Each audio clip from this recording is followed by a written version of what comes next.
موږ 10 عنوانه نوي کتابونه چاپ کړي دي چې دغه 10 کتابونو کې 9 دانې ښځو لیکلي دي، یو نارینه لیکلی دی، یو پکې یو ماشومې ملالۍ وقار لیکلی دی. دغه 10 واړه کتابونه د کیسو او شعرونو ګډ دي، 2 پکې ژباړې دي، نور ټول په پښتو کې پنځول شوي دي. د هر کتاب په پای کې 2 صفحې د ماشومانو د خلاقیت او ظرفیت د لوړولو لپاره خالي پرېښودل شوي دي چې دوی ته ویل شوي دي چې تاسې موږ ته ووایه داسې کومه کیسه مو که زده وي ویلې کړئ راته.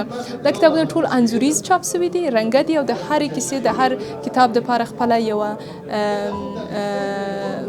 انځورونه رسامي شوې ده.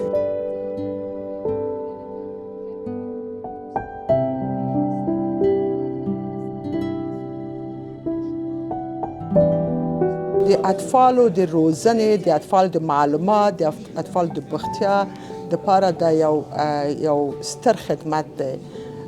نه تنها چې دا به یو ځانګړي پیامونه لري او ماشومان دې نه ډېر شي زده کولی شي، بلکې زموږ هغه پخواني کیسې چې په کلو بانډو کې شته دی، دا په اصطلاح موږ خپل هغه تاریخ هغه بخش فرهنګي ژوندی ساتو. دا یو لاس نه بل لاس ته به ځي.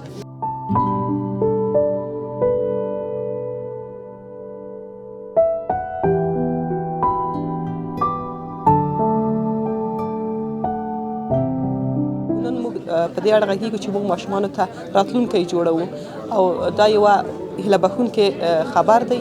او د دې ترڅنګ زما پیغام ټولو کورنیو ته دا دی چې لطفا ماشومانو ته مو کتابونه واخلئ او کتابونه ورته ولولئ.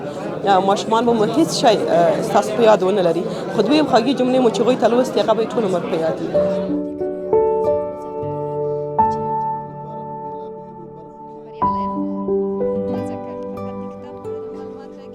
ما چې دا کیسه ولیکله بیا ما دا فکر نه کړی چې دا به چاپ شي. ما فقط د ځان څخه داسې لیکلې وه.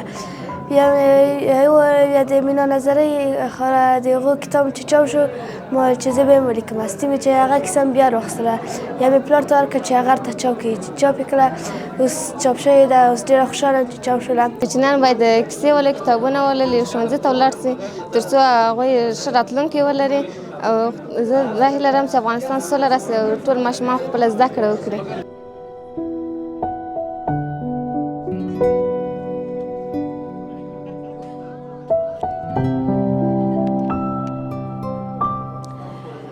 مصور بنسټ په داسې حال کې د ماشومانو د روزنې لپاره کتابونه چاپوي او لیکي چې زموږ ډیری افغان ماشومان په سړکونو شپې ورځې سبا کوي او د دې ترڅنګ د خپلو د وی ګولې ډوډۍ په خاطر هغه شاقه او هغه درانده کارونه په سړکونو کوي.